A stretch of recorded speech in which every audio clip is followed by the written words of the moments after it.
እርጉዝ ነሽ? ምግብ አልበላልሽ? ያቅለሸልሽሻል? ያስታውክሻል? እነዚህ ሁሉ ችግሮች ካሉ ዛሬ በቤት ውስጥ ምን ማድረግ እንዳለብሽ ከኔ ጋር እናወራለን። ለማታውቁኝ ነርስ ትባላለሁ። ትይዝልኝ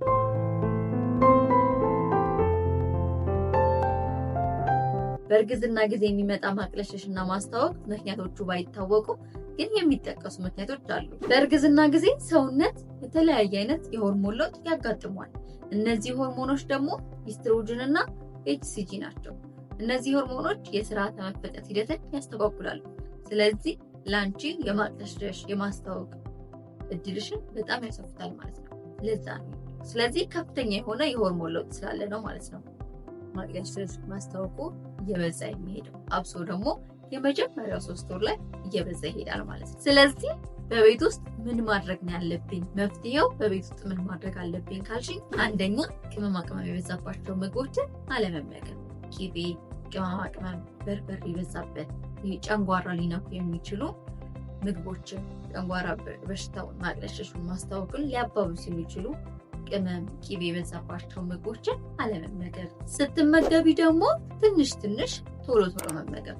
ትንሽዬ እየተመገብሽ ግን በየሰዓቱ መመገብ። ምክንያቱም አንዴ ብዙ ከበላሽ ለጨንጓራሽ ይከብዳል። ስለዚህ ያ ደግሞ ማቅለሽለሹን ማስታወኩን ሊያባብስ ይችላል ማለት ነው። ስለዚህ በፖርሽን ትንሽ እያደረግሽ ቶሎ ቶሎ መመገብ ማለት ነው። እንደገናም ደግሞ ምግብሽን ስትመገቢ አቀዝቅዘሽ መመገብ ነው እንጂ ትኩሱን የምትመገቢ ከሆነ አሁንም ማቅለሽለሹን ማስታወኩን ያባብሰዋል ማለት ነው። ቆምጠጥ ያሉ መጠጦችን ማዘውተር፣ ሎሚ በውሃ መጠጣት፣ የጅንጅብል ሻይ፣ እነሱን ማቅለሽለሹን ማስታወኩን ጋብ ሊያደርጉት ይችላሉ። ስለዚህ እነሱ የሚቀንሱ ነገሮችን እነሱን መጠቀም። ግን ማቅለሽለሽና ማስታወኩ በእርግዝና ጊዜ በጣም እየባሰ ከመጣ ወደ ሐኪም ቤት ሄደሽ ያለው ነገር ቼክ ማድረግ አለብሽ ማለት ነው። እንደገና ደግሞ በእርግዝና ጊዜ ድርቀት የሚያስቸግርሽ ከሆነ አንደኛ ሃይድሬት መሆን አለብሽ።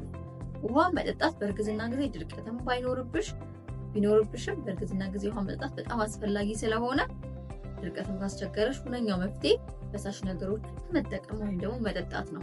ስለዚህ የሐብሐብ ጁስ፣ የተለያዩ ፍራፍሬዎችን፣ አትክልት፣ የውሃ ይዘት ያላቸውን አትክልትና ፍራፍሬዎችን በደንብ መጠጣት አለብሽ ማለት ነው። ስለዚህ ወይም ደግሞ ውሃ አይጠጣኝም አይገባልኝም የምትይ ከሆነ ደግሞ ውሃ በሎሚ በዘዴ እያደረግሽ ውሃዎችን ከሌላ ነገሮች ጋር ከምትወጂው ነገር ጋር እየቀላቀልሽ የተለያዩ የሚያማምሩ ሃይላንዶችን ለመጠጣት አፕቴትሽ የሚከፍተውን ሃይላንዶችን እየገዛሽ በእነሱ ውሃ መጠጣት እና ስትጠጪ ደግሞ እራስሽን መሸለም። እንደዛ ያደረግሽ ውሃ በደንብ መጠጣት ሃይድሬት እንድትሆኚ ያደርግሻል ማለት። ምክንያቱም በእርግዝና ጊዜ ውሃ መጠጣት ለድርቀት ብቻ ሳይሆን በቂ የሆነ የሽርት ውሃ እንዲመረት እንደገና ደግሞ ለምግብ መፈጨት በጣም ብዙ ጥቅም ስላለው ውሃ መጠጣት በጣም አስፈላጊ ስለሆነ በእርግዝና ጊዜ ውሃ ግዴታ ነው ማለት ነው። ሌላው ደግሞ አክቲቭ መሆን፣ እንቅስቃሴዎችን ማድረግ ድርቀትን ይከላከላል። በጣም የሚከላከል እንቅስቃሴ ደግሞ ስልሽ ከባድ የሆነ ኤክሰርሳይሶችን ከባድ ስፖርቶችን መስራት ወይም ደግሞ ከባድ እቃዎችን ማንሳት ሳይሆን ቀለል ያሉ ስፖርቶች በእርግዝና ጊዜ የሚመከሩ።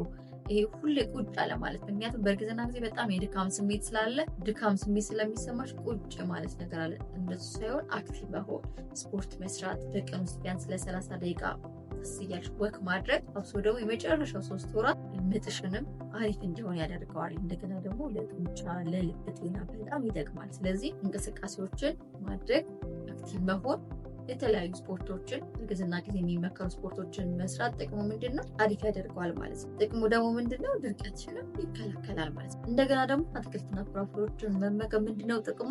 በጣም ፋይበር አላቸው አትክልትና ፍራፍሬዎች። ስለዚህ ፋይበር ደግሞ ለድርቀት ሁነኛ መፍትሄ ስለሆነ አትክልትና ፍራፍሬዎችን መመገብ ማለት ነው። የተለያዩ ቪዲዮዎችን ስሰራ እንዳያመልጡ ሰብስክራይብ እያደረግሽ ላይክ እያደረግሽ የተለያዩ ስለ እናቶች ጤና ስለ እርግዝና ብዙ ነገሮችን የምናወራበት ቻናል ነው። ስለዚህ ሰብስክራይብ ላይክ እያደረግሽ ቤተሰብ እንዳትረሺ። አመሰግናለሁ።